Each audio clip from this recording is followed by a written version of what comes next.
Eamon, you're about to embark on day 11 of the trial of Ruth Lawrence, who is accused of shooting and murdering two men, Anthony Keegan and Eoin O'Connor, between April 22nd, 2014 and May 26, 2014, both dates inclusively. The trial has heard that she was working as a unit with her boyfriend and that these two men had come to collect a drug debt when this situation ensued.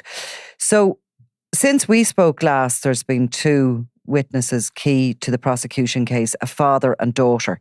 And I know you did speak about what the daughter, Stacey Symes, had said, but just recap on her first before we get on to her father. Yeah, so basically, this is last week when she was in the dock, or not in the dock, in the witness box. Yeah. And they went through a bit of biographical detail. She had kind of grown. She was originally from Dublin, but grew up in Cavan, or down the country, as she put it. That she first, I suppose, was aware of Neville van der Westhuizen, Ruth Lawrence's girlfriend, boyfriend, excuse me, when herself and I think it was her father had sold a car to him, and so she became aware from then, and she had different conversations in subsequent years with Ruth.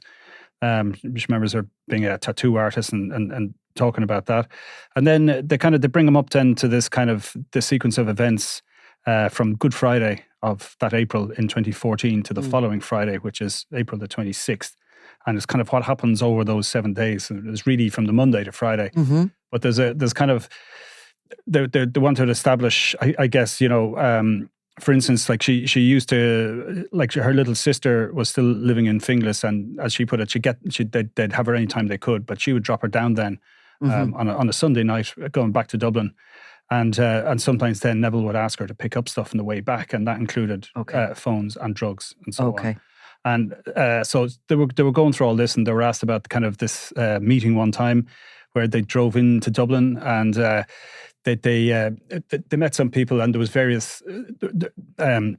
There was different people mentioned at the time, but it came down to, at one point, they were sitting in the car somewhere near O'Connell Street in Dublin, and Neville came up and said, "We need your car." And so Stacey and Jason, according to Stacey's evidence, ended up sitting in Burger King. They were hanging around the city centre for a couple of hours. The dad was kind of getting tense about this. He was unravelling a little bit. And then eventually, when it was coming close to the restaurant closing, they came back and they went back out through Blanchardstown. And the Neville and Ruth's car was locked in a compound that they had to get it back. So they're kind of establishing all this kind of sequence sort of events. Friendship between them, and obviously it's also business. Yeah, and they were kind of. She's saying then later they went back to their cottage and she noticed these bags then and saw white bricks and just assumed it was drugs and wasn't sure. And I think they stayed that night and then went back to their own house the next day. There was another trip where there was a discussion in the car on the way back about a burglary and stealing someone's drugs as well, but that wasn't exactly what happened. She didn't hear the full conversation. So, and did she mention in her evidence Keegan and O'Connor knowing them? Are they part of this whole thing? She had met Eoin O'Connor like on a very occasionally, and I think the only time she met him in Cavan was on the Monday when he called to her house and he wanted to speak to her father, and I think she left the house at that point, and she just remembers him. She said, I think she said, like, he was lovely, seemed very nice, and she had, I think, interacted with him a couple of times in Dublin apart from that, but that was the only time in Cavan. And then it kind of moves on to sort of the Tuesday, Wednesday of that week, and calling out, like, unaware that anything has happened, and calling out to Ruth and Neville's house because they know some people have been looking for them at this stage, or they had been due to meet Eoin O'Connor and hadn't heard from them, so were a little concerned and went out. And Stacey kind of gave, I suppose, an account of mayhem in the house, that there was a foreign guy with a machete running around saying, "You've brought these people here. You're gonna, the guards are gonna, you're gonna call the guards." She identified this guy, and we actually hear from this guy. Okay, Vitaris Boutros, I think. I'm not sure if I pronounce his name right, but there's been a couple of different spellings of his name that we managed to get, so we hear from him later as well. So this kind of, and the point of this kind of chaos is that eventually the guards ring. Her brother Sean is ringing her dad to say there's people at the house. They're looking for you. They're looking for Eoin O'Connor. They're looking for Neville. And there was a kind of a sense of panic, and and so, she went with her father then, I think it was, to Cavan Garda station. The guards wanted to speak to him there. And then they went back to the house, and they seemed to have been a kind of conversation along the lines of that Ruth had admitted that she had shot one of the men, that she had shot Eoin O'Connor, but he had twisted. And she stood in the dock and kind of gave a little twist. And then Neville took over. And at some point, and again, it wasn't clear, but at some point, she said that, Ruth had shown her a small black gun and showed her how to load it. So she doesn't witness this. Her evidence is that Ruth Lawrence told her this is what happened. Yeah. And also, Eamon, wasn't it the case that Keegan and O'Connor, they go up to collect this drug debt the state say is about 70,000, yeah? And that they have told some of their family members they're going up, what they're going to do, where they're going. Yeah. And when they go missing, it's very quickly, the family are on alert. Brothers travel up to the area, they're looking for them, and they're reported missing to the Gardaí within what we think might be hours of... Well, it was within 24 hours. Within 24 next hours. day. But I mean, they were already up in Cavan within hours of essentially losing contact. They didn't know he was missing at that stage, and were trying to find out where Eoin had gone. Yeah. So her evidence from their point of view. Her evidence is based on what happened in the days around that. In that time frame, yeah. And she's saying that Ruth Lawrence told her that she shot one of the... That she fired a shot, and then Neville had taken over. Mm. And we also heard as well, we did cover a bit of this from Mary Cassidy. So and we got Eoin O'Connor's injuries, and that, he'd been shot in the pelvic area in the stomach, and it went through just near his belly button, and the other bullet was found in his skull cavity. And he had a third bullet wound, which is basically his fingers were hit. One of them basically went through his finger and grazed two of the fingers. But Mary Cassidy said, well, look, this could have been, one of the other bullets that caused one of the other wounds, that it wasn't necessarily a third bullet fired at him. That it could have been a bullet from one of the shots that went through his stomach, or the one that went into his head. Not from the other victim. Yeah. No, it could have been that as well, but that wasn't made clear. But I think they were speaking just in terms of, she did the autopsy on Eoin Keegan. She did the autopsy on Eoin O'Connor, and Michael Curtis did the autopsy on Anthony Keegan, the other way around. So basically then, we spoke about this in fairness, myself and Niall.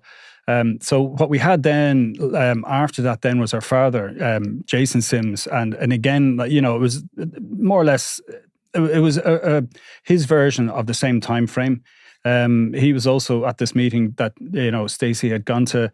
He spoke about kind of the relationship with Neville, how they first met. He said he had two cars at the time, and whichever, I think Neville had a Golf or something that he liked, and asked him to swap, and they swapped cars. And then at one point they went up to have a meeting with Eoin O'Connor, and that he was going to be selling weed for them. He was asked, I think, in cross-examination as well by Patrick Gageby, how long was this going on for? And he said less than a year. Which way was the weed going? Who was selling weed for him? So that's the thing. Jason was selling weed. It was coming ultimately from Eoin O'Connor, but he was working under Neville. Okay. So they owed 15,000, but Jason would say the 15,000 he owed was what he owed to Neville. And Neville had in turn owed 70,000 to Eoin O'Connor. So Jason Symes, is that how they're pronouncing the name, is saying that he was working for Neville and Eoin O'Connor. They were kind of his employers, sort of. Yeah, and he was kind of, he was saying it wasn't particularly lucrative. He said he wasn't good at it himself. He said he wasn't good at collecting the money and everything, and what happens if someone doesn't get paid? He says, well, look, it just went on tick. So he wasn't particularly successful. Well, that's, in his mind.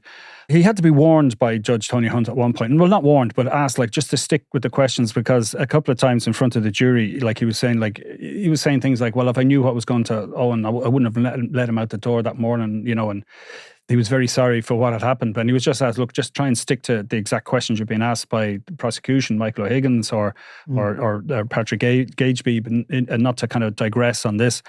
And he goes through again, like I said, he goes through, being a drug dealer in Ballyjames and again, it was no more than 2 ounces, something that Stacy had said as well. And that a lot of the time it would be kind of, as Stacy put it, kind of just enough. You're kind of covering for your own and a little bit extra for clothes and things like that.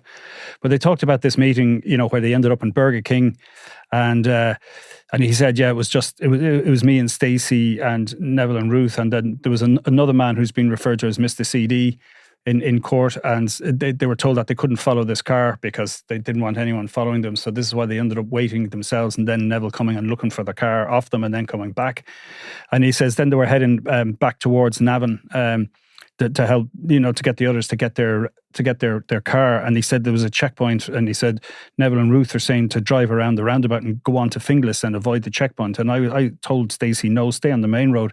And he said he was hoping the guards would pull the car because then I wouldn't be here and those 2 boys would be alive. So, this is what he's saying in court. They heard all this. So anyway, they got to, as I said, this is where Ruth and Neville, they packed up their van and they went back to their house.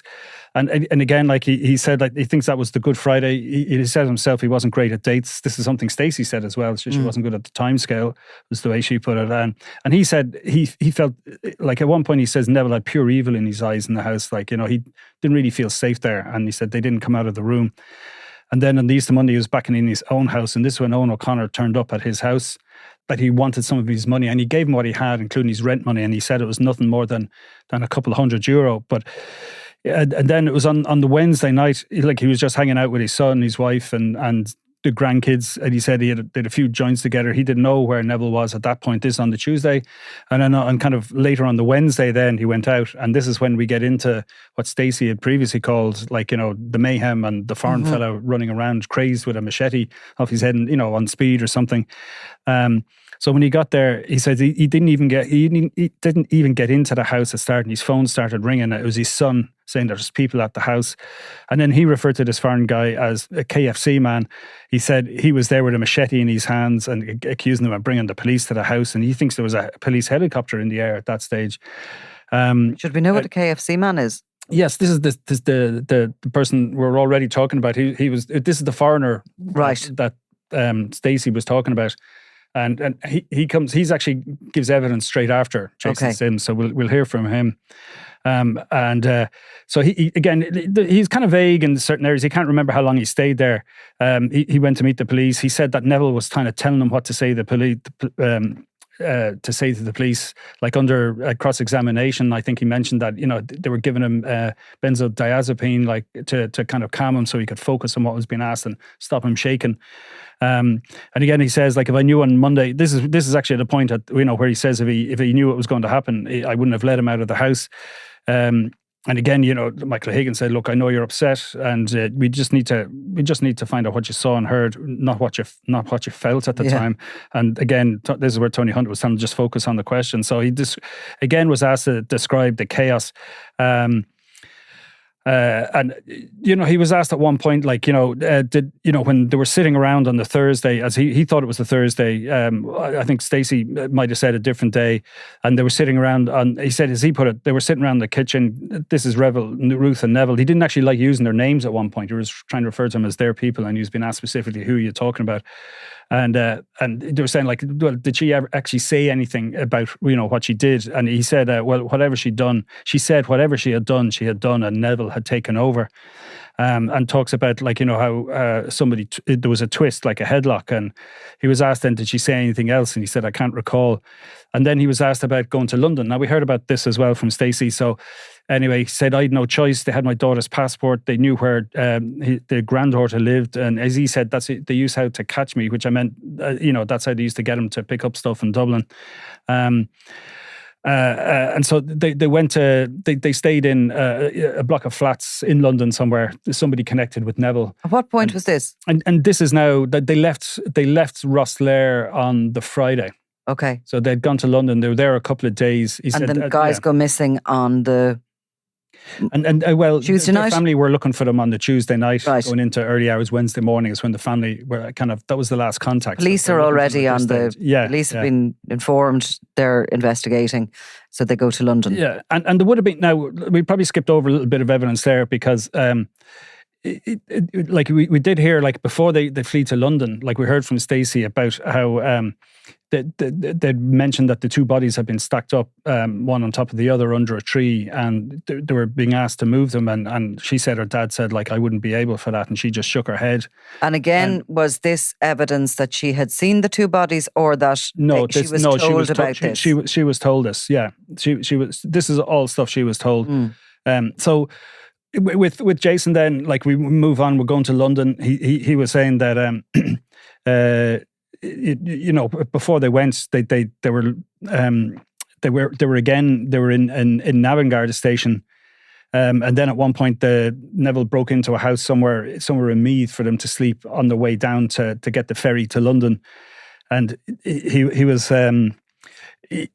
Basically, when they got there, he said it was horrible where they were. He says he didn't know anybody. All he had was, he was asked, like, was he going to go to South Africa? And he said, no, all I had on me was an ID card. He said, I thought they were going to kill us off. And then he was asked why he wanted to come home. And he was in tears. He said, I wanted to tell the truth about the boys. So this is the reason he was given for coming back. There was a couple of weeks there, and they'd been dropped off, according to Stacy, by somebody at a homeless shelter after the other two had disappeared. And Stacy had said that they had suggested her that they go to South Africa with them, but she had declined to do that.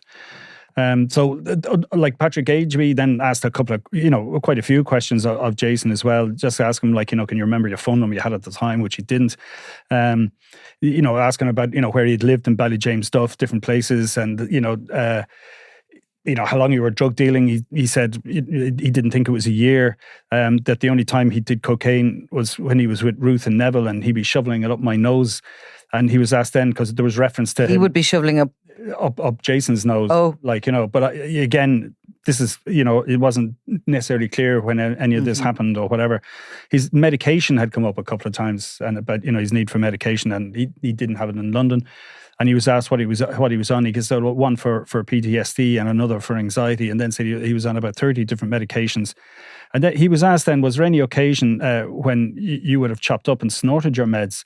And he said, I don't think I did that myself. He said there might have been a party in my house and broke some up to pretend it was coke to get rid of people, to get them out of my house. He was asked, did he have a passport? And he said, no, he didn't have a passport. And when he was asked about, like, was there a discussion about, a relative going to a relative in Spain? And he says he didn't know anyone in Spain. And he was asked about a specific relative, and he goes, yeah, he's an in-law, and he was in England for years and years. And again, they kind of went back on the Garda interviews with in Cavan and Navan, and he was told, he was asked, like, he spent a lot of time being interviewed by the guards when you came back from London, and he said none of those are under caution. He goes, no, and I says, well, was that because you're being treated as a witness? And he said, I was a civilian coming in to tell my truths. I didn't know I was a witness until later. Is the way he put it. He was asked then, was he being taken care of by the state? And he said, he said, yeah. And he said, like, things like, your daughter's accommodation and educational expenses, all that thing, they've been paid for. And he goes, yeah. And he said, he was asked then, it was a motorbike purchase for you to help you get to work. And he says, yeah. But he said within weeks he crashed and broke his two wrists and his elbow and was back to square one. He was asked then, about the meeting in Dublin, and it was put to him that Ruth wasn't there, and he said, no, she's lying. And then he was when they were back in the house as well, and this is something that was put to Stacy as well. They were saying, it would put it to you that she didn't actually, that Ruth had never said this, and both of them disagreed with that. And there was various kind of stuff as well about. Like, did you dump a phone and this kind of, it was kind of technical stuff as well, and kind this of is all under stuff. cross-examination. Yeah. I suppose, to recap and to keep to the timeline, what both of those witnesses, the father and daughter, have said is that they knew Lawrence and Neville, that Jason was dealing their drugs, presumably, and that they had been up and down to Dublin a few times and had meetings a few times with Anthony Keegan. Well, yeah, or it wasn't actually with they had on occasion met him, but they were just brief, and they didn't go into detail of what the meetings were about. But they were up and down and to collect things and to pick collect up things. And there was a bit of drug and the dealing. Meetings so much were with Mr. CD, and they've said that he was drug dealing a little bit. Jason Symes, he wasn't making much money out of it. They were kind of just pulling a bit of pocket money, could buy clothes out of it. He wasn't very good at collecting the debt. That when it came to this, what the state say was this large debt to be collected, the 70,000, Keegan and O'Connor come up to the area. They both, father and daughter, describe some chaotic scenes. And then they're both describing a confession as such by Ruth Lawrence that she had shot one of the two men, and a confession by Lawrence and her boyfriend that they had laid the bodies, one on top of the other near a tree.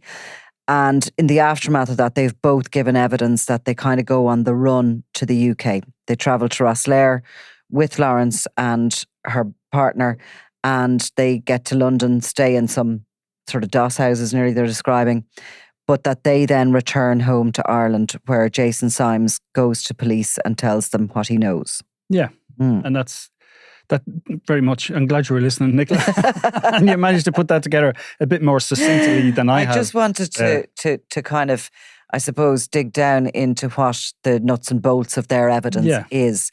Cross-examination often throws up, does it not, questions that you kind of go, why are they asking that, or why it becomes a bit more confusing when Gageby stands up to cross-examine them about specific things like passports and relatives in Spain. They maybe become evident why it's important, or why those questions are important as the trial goes on. Exactly, yeah. But I wanted to just do the timeline there because, so it's 2 weeks after the boys disappeared that they come back, but the bodies are still not found. It's actually a bit longer than that. I think. Yeah. It's. I think Stacy said it was up to 6 weeks they were away. Okay. So the bodies are found on the 26th of May, which is like a month later. Okay, so the bodies have been found before they come back. Yeah, that's according to the according to her evidence. Figure it out. Yeah. And so, like moving on, then from that, I suppose as part of the state's case, to kind of show, to go through the chronology as well. The witness after Jason Symes then was the foreigner with the machete, as they had put it.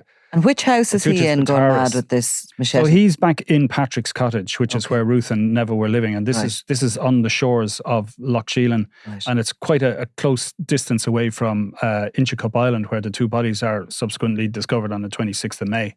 So it's very close to the scene where the bodies are found. So Vitaras, or Vitaras, I think his surname is spelled with a B. So he was living in Cavan.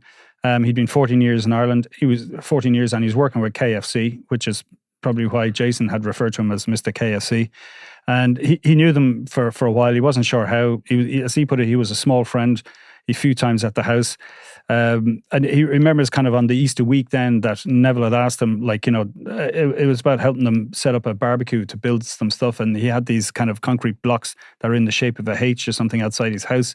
And Neville wanted to know if he can have him to build a barbecue. And he says, no, but there's loads of them around the back. You can just get your own ones. And he helped load them into Neville's car and then drove with him to St. Patrick's Cottage. And he on this particular day then, he was back and he was asked, does anything stand out in your memory from that day? And he said, yeah, he had a day off. And so he'd gone back to Neville's house because he'd wanted help with this barbecue.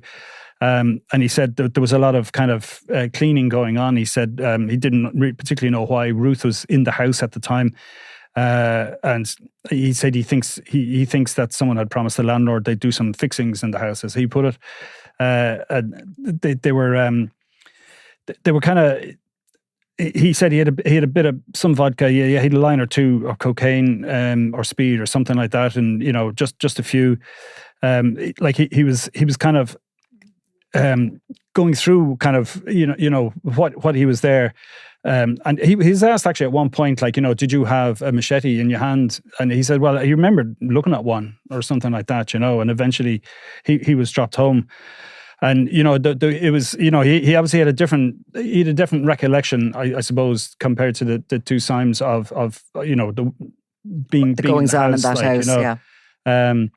And he says he didn't remember, like, saying anything to the guards about being asked to help with to finish hiding the bodies. He says, maybe I did tell them that. He says, but Nev didn't ask me. He says we didn't talk about anything like that, and I was just asking him to bring me home at some point on the Wednesday. And Eamon, is there any relevance to a machete that has come up yet in the prosecution case? It's part of it's both the Symes kind of, well, certainly Stacey Symes recollects a man with a machete in the house on this particular day on the Wednesday, so it's very much kind of roots her evidence in the house. Yeah, right. But there's no evidence being given to the court to suggest a machete was used in the murder of the two men or anything like that. No. Well, we've heard from both pathologists, and it was bullet wounds, right? And there was nothing to suggest any machetes used. Now there were machetes found during the searches, and if you remember, some of these were brought in. There was 4 of them. One of them was in the house, and then 3 others were found in outhouses or sheds or whatever it was, and outside the cottage. And these were shown to the jury, and they were homemade machetes. But like, apart from that, the only time the machete has been mentioned is by Stacey Symes, when she says this foreign man had it, and then when Mr. Bataris then says himself, he did have a machete in his hand and he picked it up to look at it at some point while he was there. And then, like, in the subsequent days, then, like, he was asked. Like, he was asked again about his statement and about these 2 toolboxes that Neville had asked him to mind. And he basically said he had a look on them, and he thought there was we wasn't sure if it was drugs or even something metal in it. He didn't really know what it was. And then I think he talked about then eventually they were gotten rid of these. He didn't particularly want them in his house. And we moved on, like, I suppose he was cross-examined a bit again.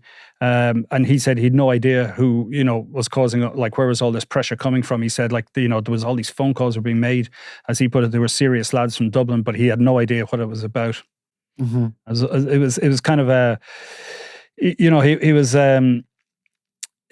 he was asked about, his Garda statements that, he'd told him that Neville had said he'd done something bad and asked for help. And he said maybe it was pressure from the guards, anything I was saying that I was telling them. And that he doesn't remember saying those things to the guards. So were you told at any point how many witnesses were due to be called? No, but we're told it's going to, the jury have been told it's going to last until the 14th of May. Now, again, like in these trials, like, if you remember the Satchwell, like, the trial is going to last till the 14th of May. 14th of November. Okay. No, it's not May. 14th of the current calendar. There you go. Half dead at that stage. Yeah. But go on a bit, all right. Okay, so the 14th of November. We still got 3 weeks. Yeah, but we did have one witness today. Now, today was very technical. It was the mobile phone people. I think one of the detective sergeants was witness number 135 or something like that. So, it's a big file. I won't even go into it. I mean, there was a series of slideshows shown to the jury, and it went on for most of the afternoon. But you were told that Jason Symes was a key witness, and he was the witness that had to come on video link. That's right. In relation to medical issues. He gave his like, he started off like giving his evidence on video link, and the link was poor, and the jury heard and saw all of this, and there was a delay, so it had to be put back to the next day, and they got it going right, and he was able to give his evidence at that point then. And I suppose really, Eamon, just to finish for the moment, because we'll come back to the trial as it continues, but just the circumstances of the discovery of the 2 bodies.